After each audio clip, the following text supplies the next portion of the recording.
Amigos da Ordem dos Cavaleiros da Inconfidência Mineira, eu sou Leandro Quirino e estamos de volta mais uma vez para isso que a gente chama de podcast, é um videocast, é uma conversa, é uma entrevista, não importa. O que importa é que a gente conversa com pessoas importantes acerca dos temas que motivaram essa Inconfidência Mineira, esse movimento que chamou-se Inconfidência Mineira, mas na verdade foi uma revolução no Brasil.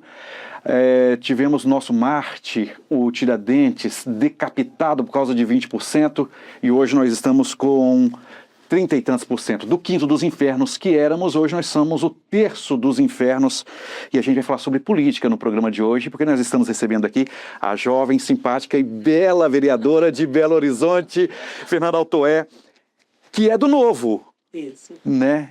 E amiga da Ordem.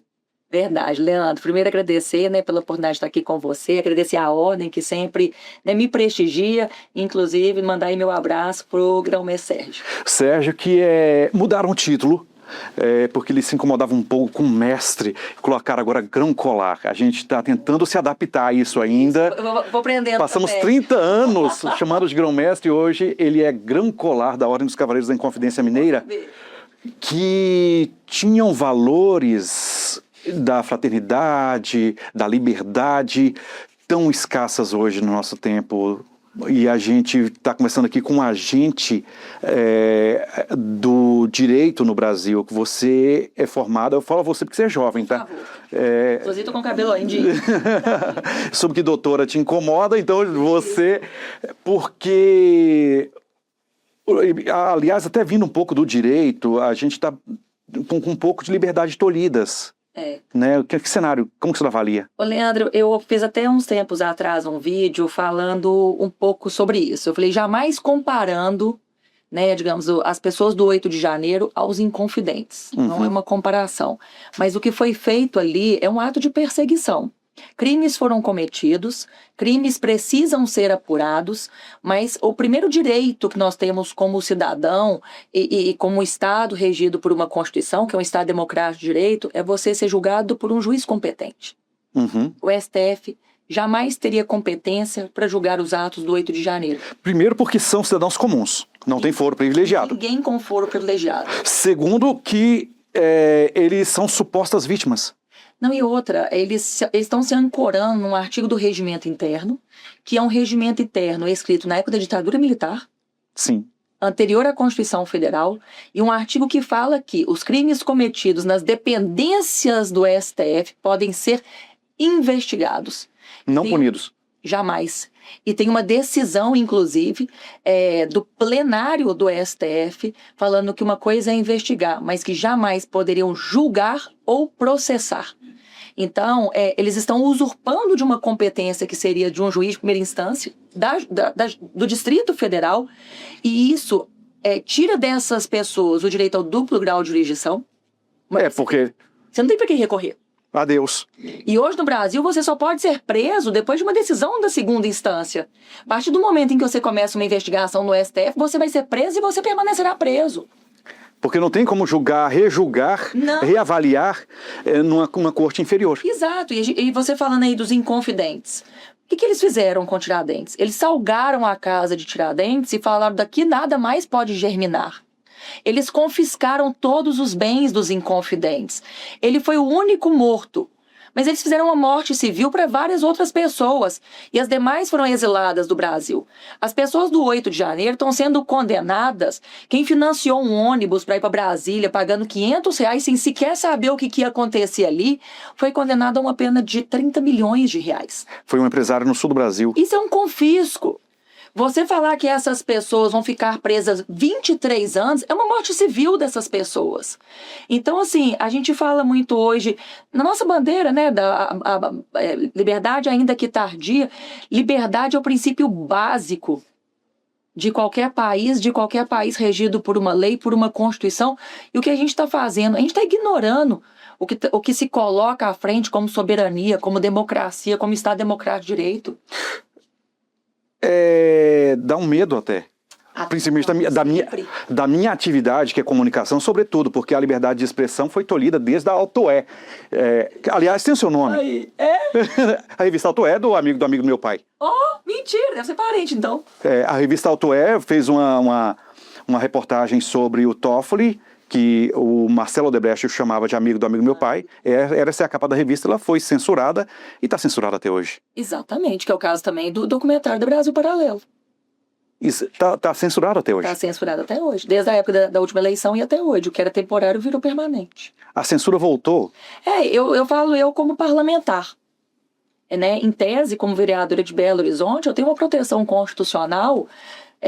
Eu vou colocar aqui, em tese. Em tese. Isso é muito importante, eu falo isso porque, em tese, a Constituição Federal me garante o direito de me manifestar e dentro da minha atuação hoje eu posso ser processada por uma fala dentro do plenário.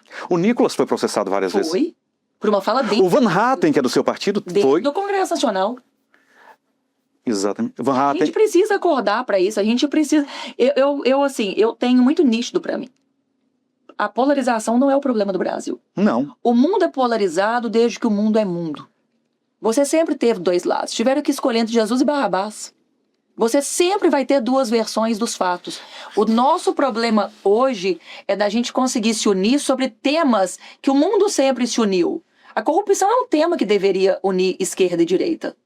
Por que a corrupção não é um tema? É um tema que é relevado quando interessa para cada lado. A partir do momento que a gente conseguir se unir em prol do Brasil, em prol de assuntos que de fato são inegociáveis, a polarização deixa de ser tema. Os dois pesos e as duas medidas que não deveria existir dentro do judiciário traz uma insegurança jurídica monstra.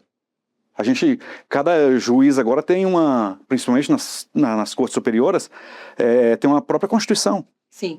Sem dúvida. E você vê que as decisões não estão sendo mais tomadas com base em artigos, elas estão sendo feitas com base em princípios, porque o princípio é maleável. Você consegue encaixar o princípio conforme o seu interesse e conforme o olhar que você quer dar para o direito. Quando você encaixa na lei, na norma, na letra da lei, isso é complicado. Então tudo hoje é decidido por princípio. A senhora falou sobre confisco há uns minutos atrás. A senhora tem acompanhado aquela situação no interior do Pará?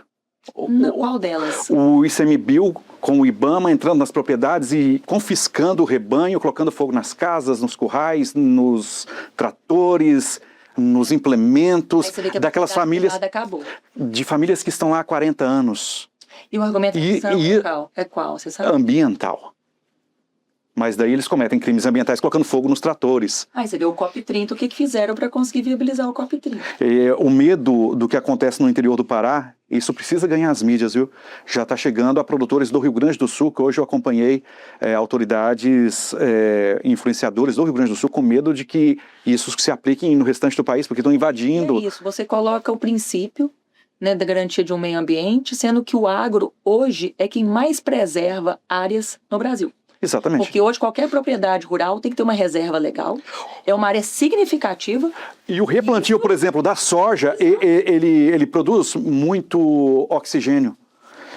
A própria plantação que você faz ali também gera, é um vegetal, assim como com uma árvore, qualquer outra coisa gera também.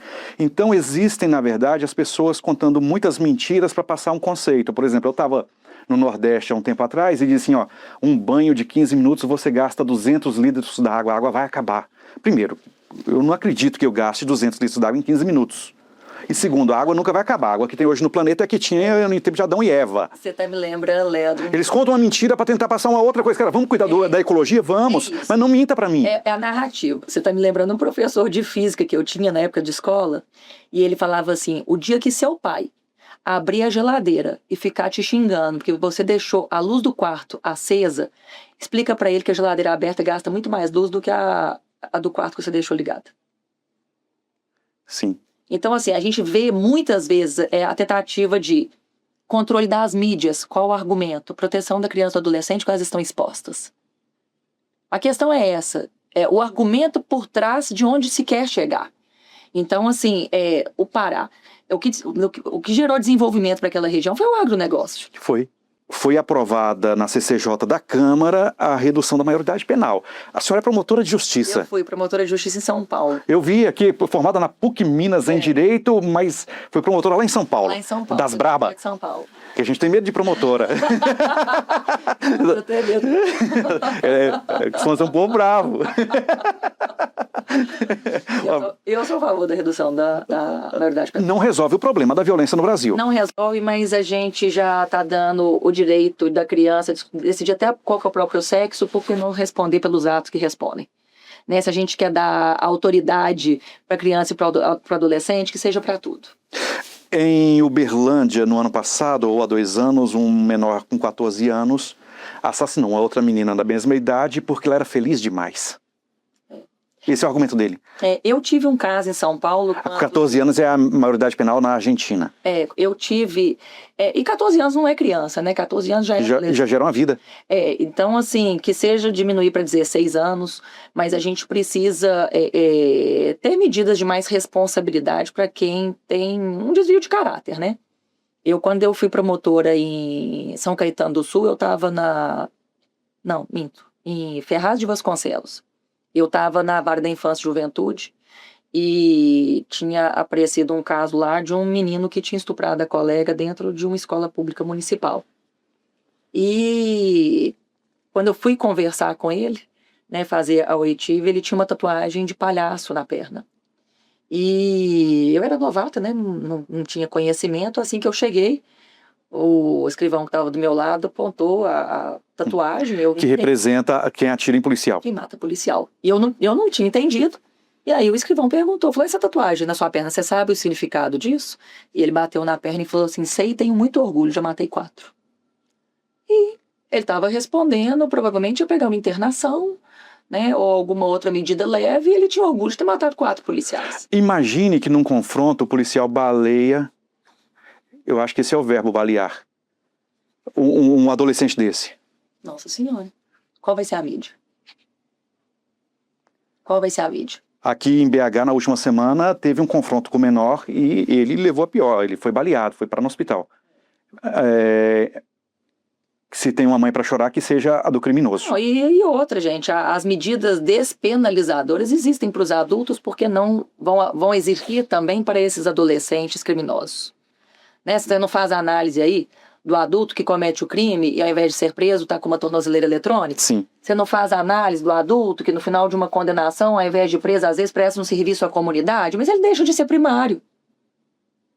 Então essas coisas precisam acontecer também para o adolescente. Falam em reeducação, são reeducando para o crime, né? Porque o sistema no Brasil, ele não é essa visão de... manda para lá para reeducar, socioeducativo, essa coisa toda, mas no Brasil a gente tem que encarar que prisão é pena. É punição. Ela é pena, o primeiro caráter dela é punitivo. A gente precisa evoluir para um sistema... reeducativo. Ela também passe por um modelo de reinserção, mas de reinserção para uma nova conduta social, né? Porque é você trabalhar com a pessoa para mostrar que ela está sendo punida por um crime que ela cometeu, e que ela precisa repensar no modo de vida dela. Tem gente que não tem conserto, não tem conserto. Tem gente que tem. Um amigo meu se envolveu no acidente... Inclusive, o sistema penal, quando a gente tem os modelos abertos, né, de colônias penais, onde as pessoas estão aí trabalhando, elas mesmas fazem a própria segurança, o próprio modelo, a própria gestão de modelo. Isso existe? Existe. E a gente precisa, inclusive, investir nisso. Nem todo mundo é criminoso quanto mais, mas quem tem que ficar preso e... Falaste bem, porque um amigo meu se envolveu no acidente de trânsito e teve que pagar 2 anos de pena. Ele falou, lá dentro os caras estudam como ser criminoso. É uma faculdade do crime. Porque assim, o discurso é, para que eu vou trabalhar 1 mês em troca de um salário mínimo, se numa saidinha eu levo isso? É uma preocupação muito grande. É uma catequese que o crime compensa, e de fato no Brasil o crime compensa. E a gente precisa repensar isso, porque a gente vê, eu estava conversando, inclusive assim, com muitas associações, a gente vê que tem uma preocupação muito grande, excesso de furtos que estão acontecendo na cidade. Então as pessoas, muitos estabelecimentos sendo arrombados, as pessoas você não pode parar o carro hoje em dia, que voltou aquela moda de quebrar o vidro, agora até com um sistema para identificar metal dentro do veículo, para saber se eles vão quebrar um porta-malas ou não, para ver o que tem lá dentro. E por que isso? A gente fez uma mudança, né, no Código de Processo Penal, onde você não pode mais converter flagrante em preventiva se a pena máxima não é superior a 4 anos. O crime é inteligente. Para que ele vai cometer um roubo? É tudo calculado, né? Ação com a violência ou grave ameaça, se vai converter o flagrante numa preventiva, o cara vai ficar preso. Porque se ele comete o furto, ele sai na audiência de custódia. Então nós temos que repensar o sistema. Não adianta botar um policial em cada esquina. Se o policial prende, ele é solto numa audiência de custódia. Tanto que arrombamentos a polícia nem vai mais. Você registra a ocorrência sem que a polícia vá lá, porque não adianta. Vai consumir o tempo do policial, da equipe. A gente, primeiro, como cidadão, a gente precisa fazer boletim de ocorrência e fazer registro de cada crime. Porque a polícia trabalha com inteligência. Se não é um lugar onde você tem um alto índice registrado, ela não vai tomar conhecimento de que ali é um lugar de uma atenção e de um reforço de segurança pública. Fazer aquela mancha vermelha no mapa. Precisamos fazer isso. Eu sei que a gente tem um sentimento, não vai dar em nada, mas a gente precisa fazer a nossa parte para você permitir a polícia trabalhar com informação e com inteligência. Segundo, eu estava conversando com uma delegada da Polícia Civil. A pessoa faz um furto de cobre. Aqui no centro isso é muito comum. Muito comum. Muito comum. Aí você pega o metro do fio de cobre e você fala, isso aqui não vale R$100. Princípio da insignificância, libera o cara. Mas e o comércio que ficou? Sem energia. Sem energia, a carne estragou, o leite estragou. E né, o hospital que teve que botar uma energia de... Motor estacionário? Exatamente. E isso aí você não vai botar no cálculo do crime? E a pessoa que já praticou vários furtos, me desculpa, ela foi liberada várias vezes porque ela é um réu primário e foi só um furto. Mas e a conduta social dela? De estar todo tempo cometendo um pequeno furto. Então, assim, a gente precisa começar a pensar a criminologia como sociedade também. Pois é, e é exatamente no ponto da sociedade que me preocupa, porque se o trabalho da polícia é enxugar gelo, se a justiça não consegue punir, não vai chegar uma hora que a sociedade vai se revoltar e começar a fazer justiçamento? E isso já está acontecendo. E isso é temerário. Porque daí fica olho por olho, dente por dente. Exatamente. Todo mundo acaba banguela e cego. Exatamente. E quando a gente perde a confiança nas instituições, isso para você recuperar essa confiança, isso é muito prejudicial para a sociedade. O Brasil está com uma fragilidade nas instituições absurdas. Absurdas. Eu penso muito assim, a gente precisa funcionar como uma engrenagem. A engrenagem são várias peças, várias porquinhas ali, umas rodando as outras. Se uma você para um sistema todo. As nossas instituições, gente, elas estão muito politizadas. Elas perderam o caráter e a força institucional e passaram a ter uma cara ideológica. E isso é preocupante, isso me preocupa muito. Pois é, essa questão do Brasil, enquanto Estado, não reconhecer facções terroristas como PCC e Comando Vermelho, porque já estão muito além do tráfico de drogas. Isso mostra que as nossas instituições estão muito ideologizadas mesmo. E se a gente estivesse tratando o assunto com a gravidade que a lei coloca, com os instrumentos que nós já temos, a gente não precisaria de hoje estar dependendo de um sistema internacional para dar essa característica de terrorismo. O que nos parece que essas instituições criminosas, essas facções criminosas, já dominam, de certa forma, os bastidores do Estado. Participando inclusive de licitações, vi de São Paulo com contrato de ônibus. Tem? Acho que tem 2 anos já que eles descobriram que eles já estavam participando de licitações do Estado de São Paulo. Olha, como que é perigoso, né? Tem um promotor de justiça, eu esqueci o nome dele, ele tem dado muita entrevista agora a respeito dessa análise de transformar o PCC e o Comando Vermelho em terrorismo. Ele tem a preocupação com a questão de o quanto pode vir uma interferência externa e tirar a autonomia de investigação do que interessa pra gente como análise de crime localizado. Ele tem um podcast bem interessante, onde ele fala hoje que essas organizações criminosas do tráfico, a droga representa hoje menos de 30% do mercado. Eles ramificaram para combustíveis, para... Eles estão lavando dinheiro. Hoje o dinheiro deles... Tem uma facção que tem 280 igrejas, os caras entraram até nisso. 70% do dinheiro hoje é lícito, já é lavado. Para você ver como que... O dinheiro entra sujo e sai limpo. Isso a gente viu na série Pink Blinders, de uma gangue de ciganos no começo do século. Da Irlanda, né? No Reino Unido. Ele falou assim, não, a gente quer chegar a 80% de negócio lícito. E o que acaba com eles é quando o Thomas Shelby entra no ópio, né? E diante disso tudo, dá uma preguiça de ser honesto no Brasil, porque parece que o país está configurado para o malandro se dar bem. Não, preguiça jamais. Assim, eu tenho por meta, eu falo que eu tô aqui para evoluir. Eu falo assim, gente, minha meta desse mundo é minha evolução espiritual. Porque Então, assim, eu acho que a gente, primeiro a gente manter na linha certa, eu acho que é um princípio pessoal. Sim. E o princípio pessoal, se todo mundo seguir, ele reverbera para a coletividade. Uhum. E eu acho que tem muita gente bacana, tem muita gente honesta, a gente tem que se apegar a esses modelos, porque vale a pena. Vale a pena. O que vem fácil vai embora fácil. Né? Vídeo Banco Master, vídeo Vorcaro. Pois se me custa a paz, é caro demais. Parece que está custando a paz dele. E vai custar. Pro resto da vida. E vai custar. Lembra do Marcos Valério. Por onde anda Marcos Valério? Lembra do Marcos Valério. Então, assim, eu acho que a gente fica desanimado, a gente, né, fica imaginando aí o que vai ser desse país, né? Quando veio a Lava Jato, você falou, nossa, agora vai. Esse país vai resolver, a gente vai, né, botar exemplo, a gente vai botar as instituições para funcionarem, aí dá aquela ducha de água fria. Mas quer botar a caixa de Pandora, a esperança tá lá no fundo, nós temos que chegar nela. Parece que no Brasil tentar fazer essa limpeza no Brasil é igual exorcizar um demônio. Eles esperneiam, dá um trabalho, faz um barulho danado. Não é fácil não, mas o trabalho é diário. Pois a história do Novo, né? O Novo tem bons nomes, admiráveis nomes, como Marcel Van Hatten, no Rio Grande do Sul. Nós temos o Zema em Minas. E o Zema vem para presidente, será? Vem para presidente. A pesquisa de ontem não é muito animadora. Mas o Zema entrou em 2018 sem pesquisa, sem ninguém conhecer, mineirinho. Come quieto? Num momento exatamente igual a esse, né? As pessoas aí muito desanimadas com as representações de direita e esquerda, e ele foi um voto de protesto e mostrou a que veio, fez um excelente trabalho, mudou um estado. Então eu acho que o Zema não vai desistir, não, ele tem estrela. Ele que é um baita de um ser humano. É um baita de um ser humano, assim, a gente vê a sensibilidade dele, a simplicidade dele. Mas o Minas é um país, né? São 22 milhões de habitantes. Quase 23. Quase 23, é o dobro que Portugal. Em território, também é muito maior que Portugal. A gente é um país mesmo.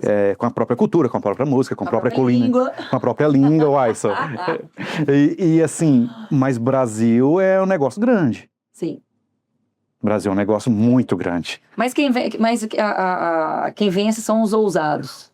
A sorte persegue os audazes, né? Exatamente. O Bernardino, da seleção brasileira, ele fala que a diferença do ganhador para o perdedor é que o ganhador nunca desiste. Exatamente. O que define responsabilidade ou ousadia é o resultado no fim. Às vezes a gente faz umas coisas e você fala, mas isso é muito irresponsável. Irresponsável porque ainda não deu certo. Na hora que der certo, você vai dizer que eu sou ousado e vencedor. E a gente está aí, total apoio a ele. Pois ele andou brigando com parte da direita, no caso, a ala bolsonarista. Eu acho que, na verdade, não é uma briga. Eu penso o seguinte, a esquerda, ela sempre sufocou as lideranças em prol de um único nome. Sim, na sombra do Lula não nasce grama. Nenhuma. Tanto que não tiveram candidato à prefeitura de Belo Horizonte, não vão ter candidato ao governo do estado, eventualmente na ausência do Lula. Quem é candidato? Em qual lugar do Brasil? Porque o Haddad foi atacado pelo próprio Lula nessa semana, na questão das blusinhas. Todas as lideranças da esquerda foram sufocadas e não existem em prol de uma única liderança. A direita, ao contrário, nós temos lideranças, nós temos várias lideranças, nós estamos sempre incentivando o surgimento de várias lideranças. Então eu acho que ao invés de ver isso como briga, a gente tem que ver isso como diferencial e como força. E se a gente parar para pensar, a direita não é única. Não. Você tem um espectro da direita, você tem pensamentos diferentes, composições diferentes e até sangue no zóio diferente dentro do grupo da direita.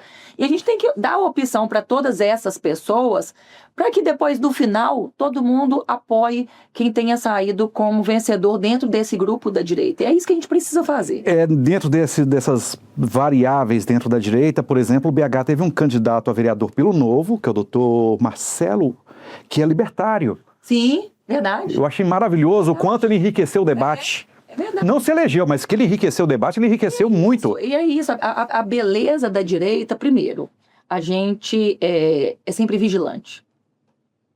No dia que a gente arriar e achar que está tudo ok, o que a esquerda faz acontecer na direita, nós erramos.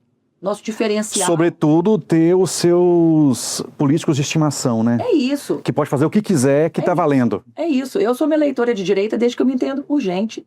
As pessoas que me decepcionaram, elas foram cortadas do meu catálogo de opções como candidatos. É igual um padre, um pastor errar e eu condenar a igreja. Não, é aquele personagem. Você tem que eliminar aquele personagem. Claro, e a gente tem que estar surgindo com lideranças de qualidade e gente séria. E a política, quando que entrou na sua vida? Porque você substituiu a vida de promotora por vereadora? Como que é isso? Na verdade, as pessoas confundem. Elas acham que eu larguei o Ministério Público do Estado de São Paulo para virar vereadora em Belo Horizonte. Que ano foi isso? Pois é, não foi uma transição. Eu saí da MP de São Paulo em 2012. Sim. E eu saí por questões pessoais.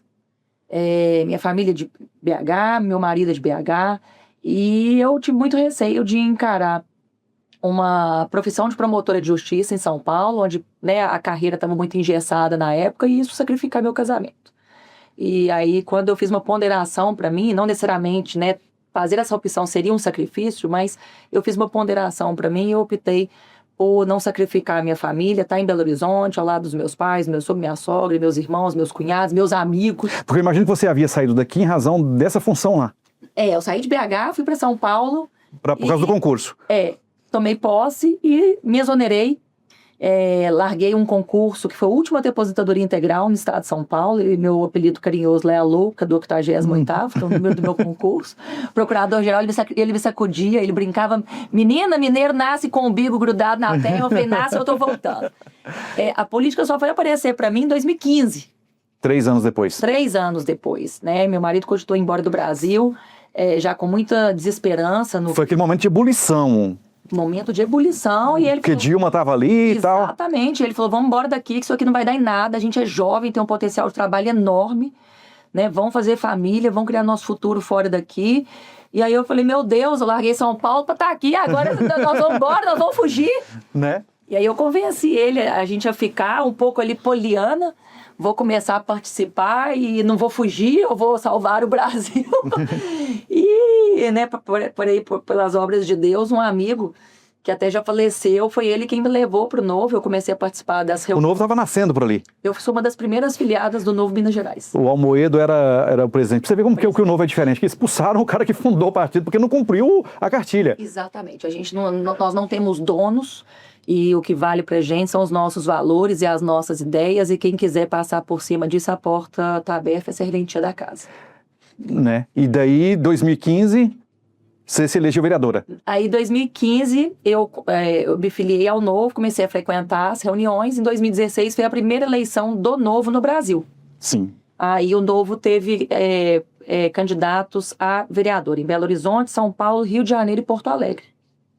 E eu fui candidata em Belo Horizonte em 2016, pela primeira vez. Tive muita dificuldade de fazer campanha, porque... Sem dinheiro, né? E o problema... De partido, assim, porque o partido não tinha dinheiro para investir. Não, eu tinha vergonha. De ser política. De ser política e ser candidato. Eu tive vergonha de pedir voto para as pessoas, porque a política é algo sujo, só gente malandro, só gente corrupto, e eu estava ali num projeto que eu acreditava no projeto, mas eu não acreditava no político. Uhum. Eu fiquei grávida do meu segundo filho, então eu estava barriguda, com um menino de 1 ano, minha família muito resistente, meus amigos sem entender o que estava acontecendo ali, e foi uma experiência maravilhosa, porque ali naquela oportunidade, eu passei depois 4 anos, né, eu fui a 5ª mais bem votada do Partido Novo. Olha só. Eu tive mais de 2.000 votos, gastando R$2.000, foi R$1.000 de doação do meu pai e R$1.000 de doação do meu marido. Você não colocou nada também, né? Esperta essa menina. E aí, assim, no pós-eleição, as pessoas falaram: Fernanda, você foi muito bem votada, sem praticamente conseguir fazer campanha, porque eu estava grávida. Mas com 2.000 votos você conseguiu se eleger? Não, mas eu fui a 5ª mais votada.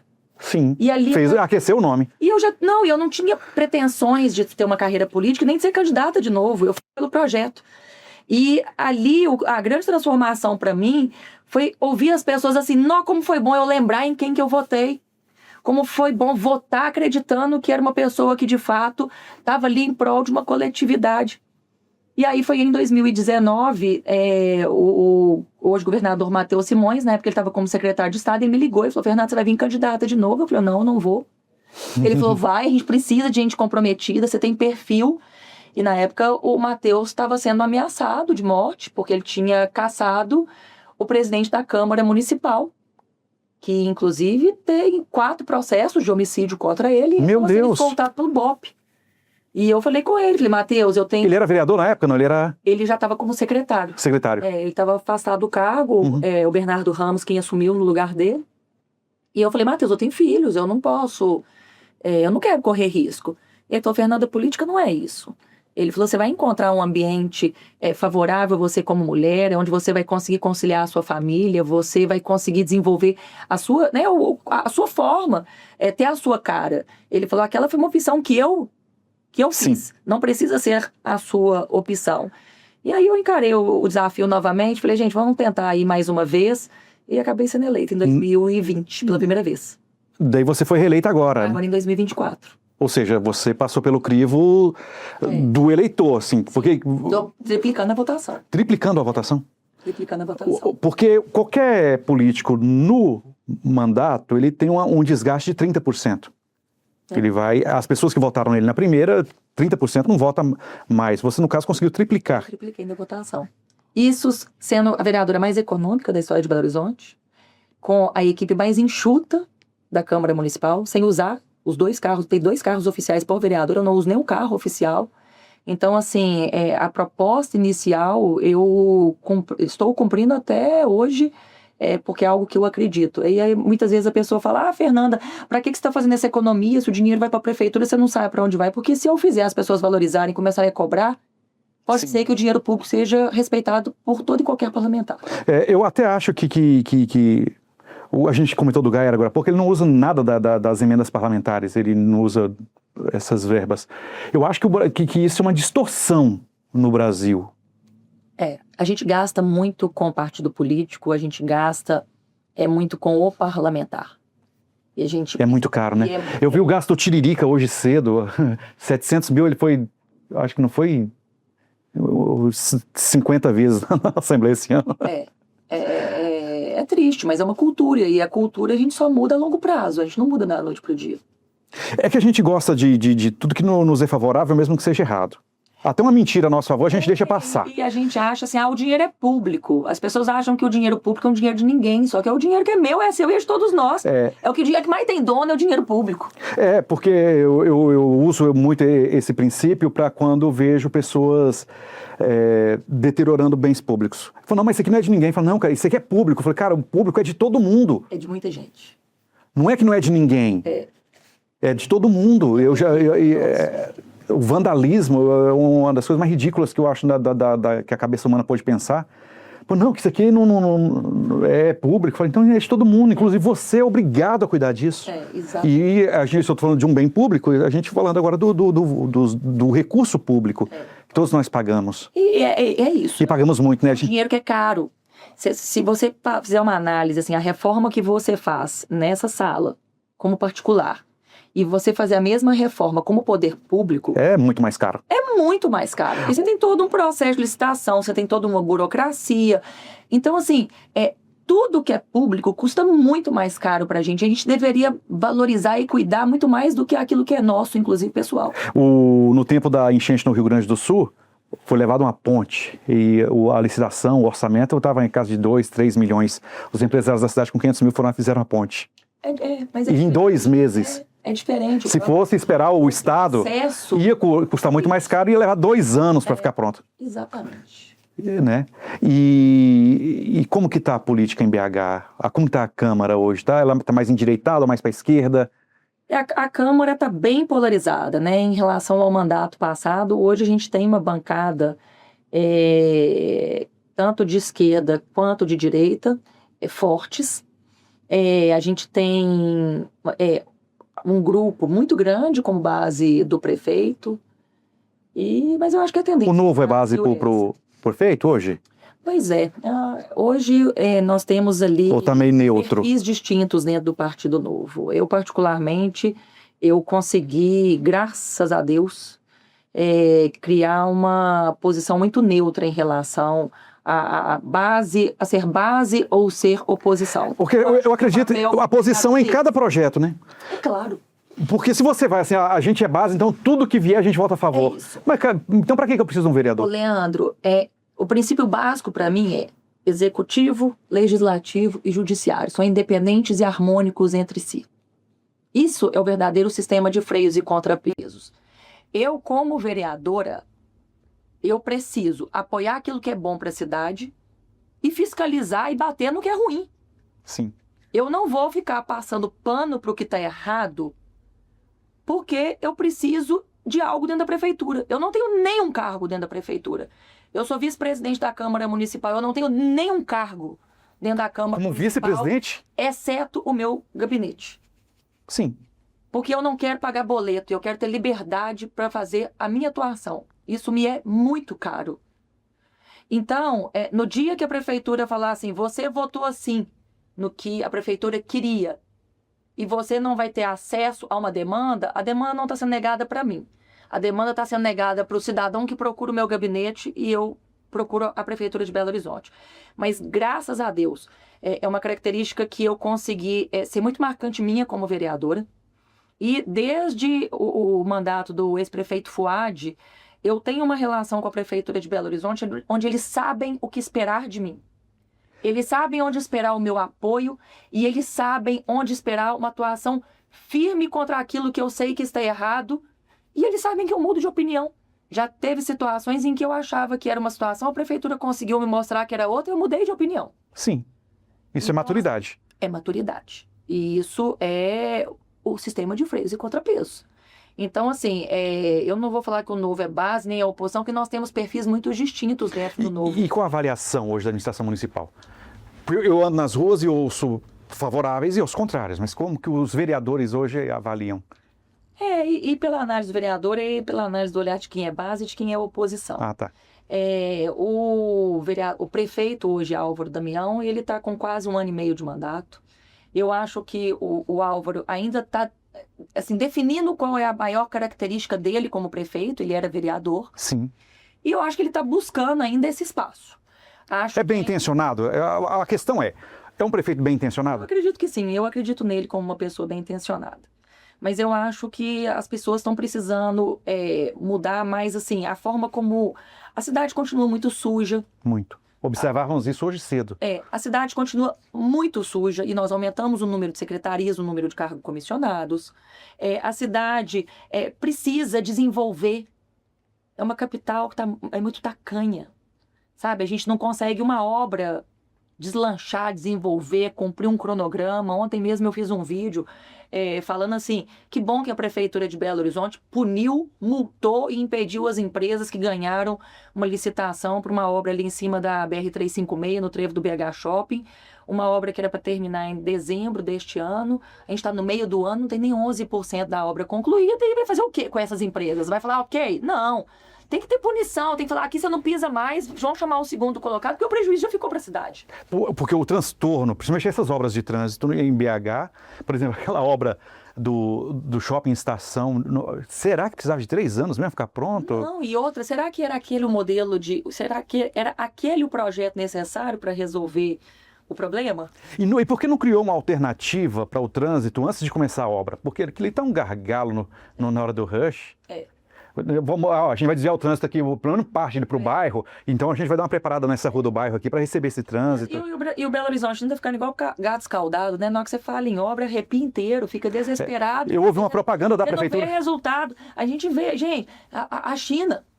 De um dia para o outro eles resolvem. De um dia para o outro. Passa um tsunami no Japão no mês seguinte, você não sabe que teve um tsunami. Qual é o nosso problema? Qual é o nosso problema? É a nossa engenharia que não é boa? Não, a Minas Gerais e Belo Horizonte, nós temos as maiores empresas de engenharia.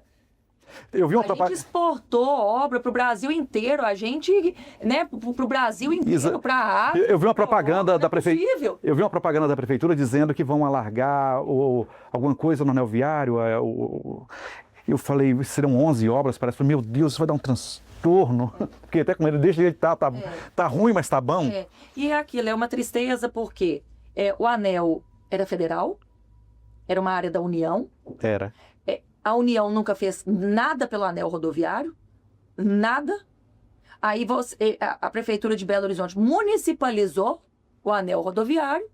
Agora, tem um projeto tramitando na Câmara Municipal R$ 1 bilhão de empréstimo para fazer as obras do anel rodoviário pelo BNDES, e daqui a pouco vai aparecer uma placa: governo federal está fazendo algo pelo anel rodoviário. Meu cara, vocês nunca fizeram nada pelo anel rodoviário. É dinheiro emprestado. Estão emprestando a juros para vir agora falar que está fazendo alguma coisa?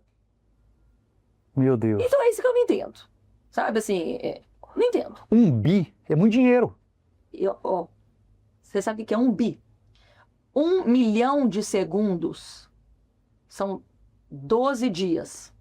Sim. 1 bilhão de segundos são 32 anos. A gente fala hoje de bilhão e milhão. Porque é 1000 vezes 1000. Como se fosse tudo igual. É 1000 vezes 1000. É 1000 vezes. É muita coisa. Mas vai ficar bom, né? Pai, espero que sim, porque é muito dinheiro pra ficar ruim, né? Não sei. Brasil, obra pública. Brasil, obra pública. Espero que sim. Eu não sei. Tudo pode acontecer, inclusive nada. A senhora é vice-presidente da casa. Olha só. A mulher mineira tem uma força, né? A mulher brasileira não tudo. Eu tenho dó dos homens que casam com mineira. A gente é parceiro. Mas o dia que tá lascado, tá frito. Você tem um casal de filhos? Não, 2 homens. 2 homens. 9 e 11 anos. Que sortudo o seu esposo, porque ter 3 mulheres em casa. Nossa, é muito gasto, né? 3 mineiras em casa, então. Menina, homem é muito prático, né? É muito fácil. Você coloca uma tactel, uma Havaianas e uma regata, tá pronto pra tudo. Homem econômico, é muito fácil. É muito fácil. A minha filha vai no shopping, custa 10 vezes mais que meus meninos. Eu tenho 2 meninos que não custam 20% que custa a minha menina. É um absurdo, rapaz. Um gloss é R$85. Meu Deus, para que serve isso? Né?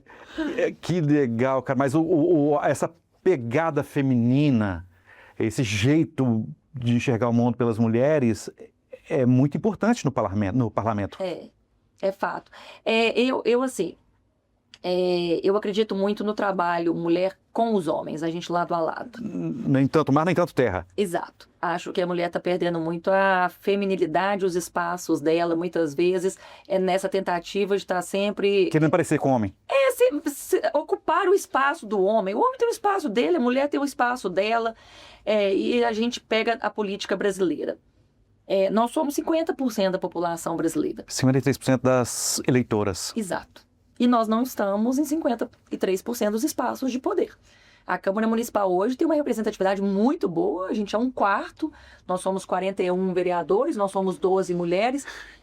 Por que a mulher não está nesses espaços? É falta de incentivo? Não, porque você tem cota. Existe, pelo espectro da esquerda, muito a questão do machismo. Falam muito em machismo. E eu comecei a observar que os maiores praticadores de machismo são mulheres. Não, pega esse cálculo, nós somos 53% das eleitoras. Isso elegeu 25%? Se a mulher votar em mulher, nós teríamos 53% dos espaços. Então, hoje, o problema não é o machismo estrutural, o problema... Assim, vamos reconhecer quem rompeu, né, todas as barreiras, né? A mulher não votava, a mulher não tinha como ser votada. Mas isso, gente, é um passado que precisa ser reverenciado, mas a gente precisa dar o próximo passo. Exato, tem mais degraus a subirem. Então, hoje, o partido político ele recebe uma verba diferenciada por ter mulheres. Tem mulheres. Hoje, você só consegue, para todas as vagas, você tem que ter pelo menos 30% de um dos sexos, obviamente mulheres.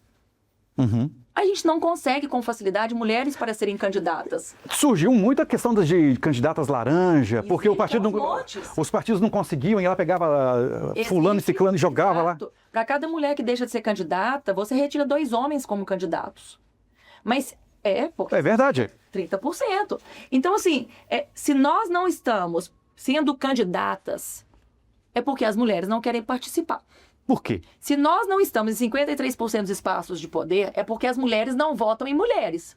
Então, isso não é um problema dos homens, isso é um problema das mulheres. Logo, o machismo é praticado pelas mulheres. E por que também, não estou dizendo que não existem homens. Não, mas eu te entendi essa análise da questão da mulher também ser machista. Da mulher. Por exemplo, no ambiente de trabalho, onde a líder é uma mulher, as outras mulheres meio que esculhambam com a líder.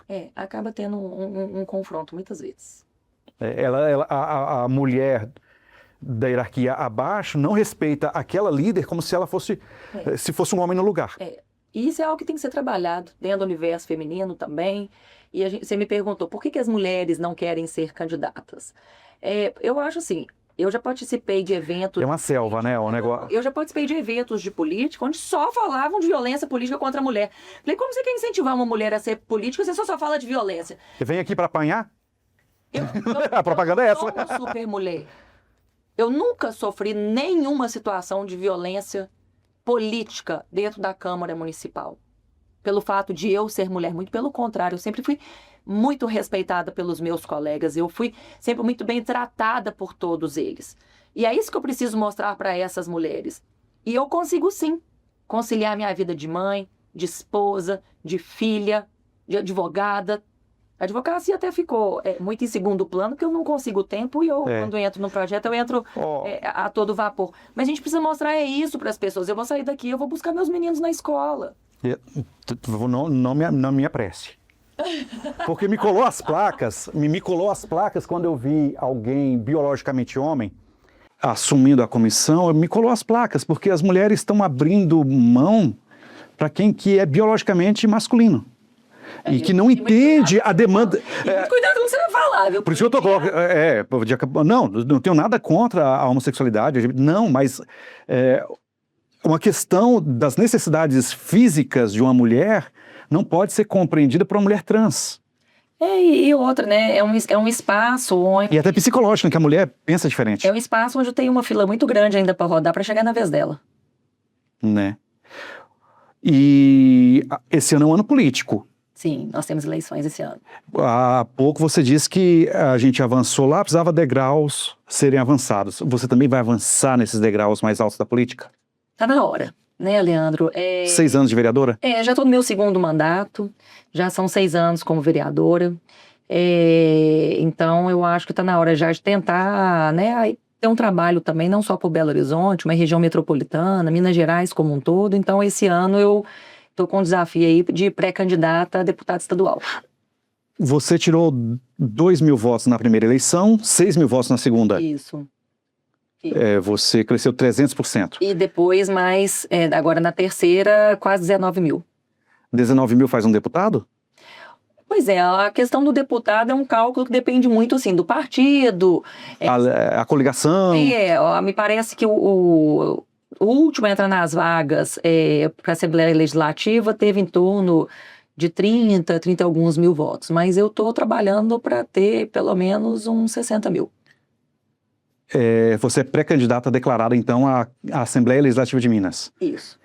Porque a Câmara de Vereadores de BH é uma baita de uma escola para grandes nomes da política nacional. É verdade. Temos Nicolas, um menino, dá uma raiva daquele menino, tão novinho, chega onde eu daqui 1000 anos não chego. Ele, né... Ele é... muito inteligente, muita presença. Eu vi o discurso dele ontem sobre a maioridade penal e ele colocou argumentos assim que é difícil ir contra os argumentos dele. São muito bem embasados. E ele tem uma oratória muito boa. Muito boa. A oratória... Firmeza, né? Ele tem muita firmeza. Porque a oratória é meio político, né? É verdade. A metade do sucesso de um político está na maneira como ele se expressa. Porque a gente precisa ser claro, a gente precisa fazer chegar a mensagem e tá todo mundo cansado de discurso vazio, né? Falácias flácidas para acalentar bovinos. As pessoas têm que ver argumento, as pessoas têm que ver o que embasa o seu pensamento, o que embasa a sua posição. Seja ela qual for. Ela pode até não concordar, mas ela vê que você pelo menos tem um argumento para sustentar aquilo que você defende. E ele pegou uma pegada meio divertida, sarcástica e até irônica que atrai muito a audiência, né? Ele é eu diria, eu acho que ele é o maior líder de direita, assim, em termos de popularidade no Brasil. Sem dúvida. A rede social dele é monstruosa, né? Sem dúvida. É um menino, vai ter muito para crescer, né? Ele é do PL. Do PL. Como a esquerda desincubou, né? Nesses últimos 15 anos. A direita. A direita saiu... A direita era muito incubada no Brasil. É o que eu te falei. A gente precisa sempre de novas lideranças. A gente precisa sempre estimular diversos nomes. Porque você tem pessoas com diversos perfis dentro da direita. Você tem pessoas que têm pensamentos distintos dentro da direita. Então a gente precisa agradar todo esse público da direita. E a hora de se unir e falar é um candidato único é no segundo turno, não é no primeiro. No primeiro cada um luta pela sua ideia. Aí vão conquistar o voto de quem acredita em você, entendeu? A pessoa que é da direita, ela tem que ter alguém com quem ela se identifica. O que você mais defende enquanto vereadora? Porque sempre tem uma bandeira, né, que a gente se ergue mais. Leandro, eu defendo, minha maior bandeira é a fiscalização. Eu acho que Aquela pessoa que o prefeito chama de chata. Ferrinho de dentista, meu filho. Ferrinho de dentista?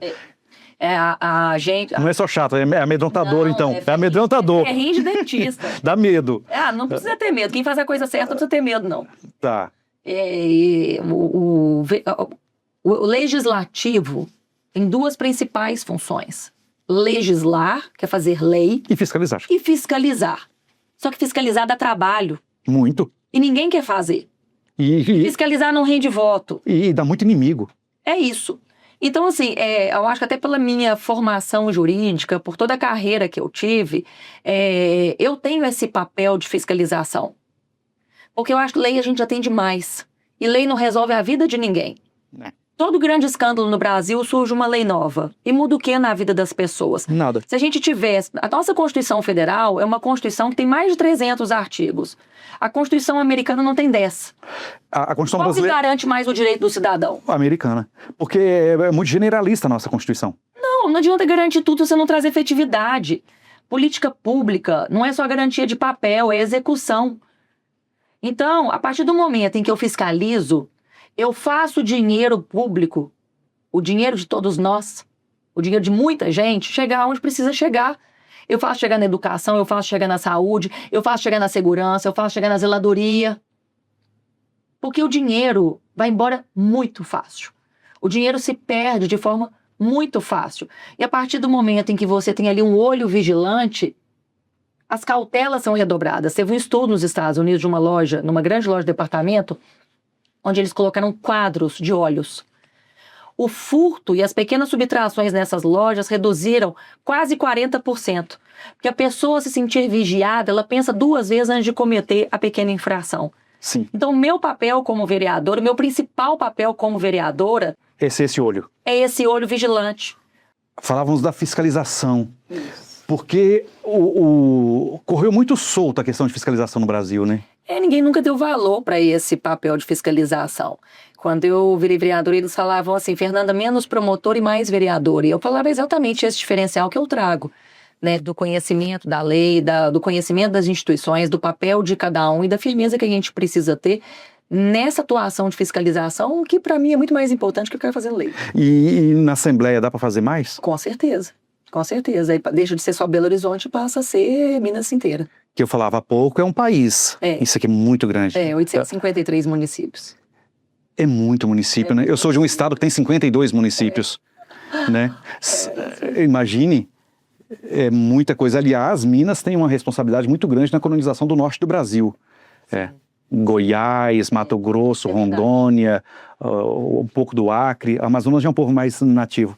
Principalmente Rondônia tem cidade com o nome de Ouro Preto. Ouro Preto do Oeste. É um povo muito trabalhador, né? Um povo que não tem medo. O mineiro é um povo muito trabalhador. Eu falava agora há pouco, não ter medo de fazer as coisas pode ser uma irresponsabilidade se der errado, mas é grandioso se der certo. A gente mede tudo no final, né? É verdade. Vê para quem foi para essas regiões aí no início, né? Você vê, Rondônia era estrada de chão até 85. E eles saíam daqui em cima de caminhões precários e iam colonizar aquela terra. E a Câmara de Vereadores, porque a gente pensa assim, a gente vai perder uma boa vereadora, vai virar deputada, mas a gente vai perder uma boa vereadora. Quem entra no seu lugar caso você vá para a Assembleia? Aí vem o suplente, né, do Partido Novo. Nós temos 3 suplentes. Fica em casa, então, o negócio. Vai para o partido, né? Porque a vaga pertence ao partido, né? Eventualmente, dando tudo certo, a vaga é do partido. Então, entra um suplente do Partido Novo. Mas, doutor, foi uma alegria recebê-la aqui. Eu sei das crianças na escola e vai dando fome, quem tem fome tem pressa. Já é meio-dia e pouco, a gente está gravando esse podcast. Eu sou mãe turista, né, gente? Então, você é mãe turista? Eu sou mãe turista, eu levo e busco, estou presente. Mas a vice-presidente da Casa de Leis de BH não tem um chofer para buscar essas crianças. Não. O chofer papel do marido após os 40 anos. Não, também não. A gente passou dos 40 anos, a gente vira chofer de moleque. Buscar moleque na escola e levar na natação, na festinha. É coisa do pai isso aí. Vira chofer de moleque. Lá em casa acontece isso comigo. Pai, onde você tá? Não importa, vai ter que ir lá levar. A gente fica leve e busca o dia inteiro. Foi uma alegria recebê-la aqui. Eu agradeço, foi muito bom. É muito bom contar contigo. Obrigada. E nós, enquanto Ordem dos Cavaleiros da Inconfidência Mineira, porque tem um trabalho sendo feito aqui também, né? E eu agradeço muito, sempre muito prestigiada por todos vocês. Podem contar comigo. Obrigado. Tá? Obrigada. Tchau, gente.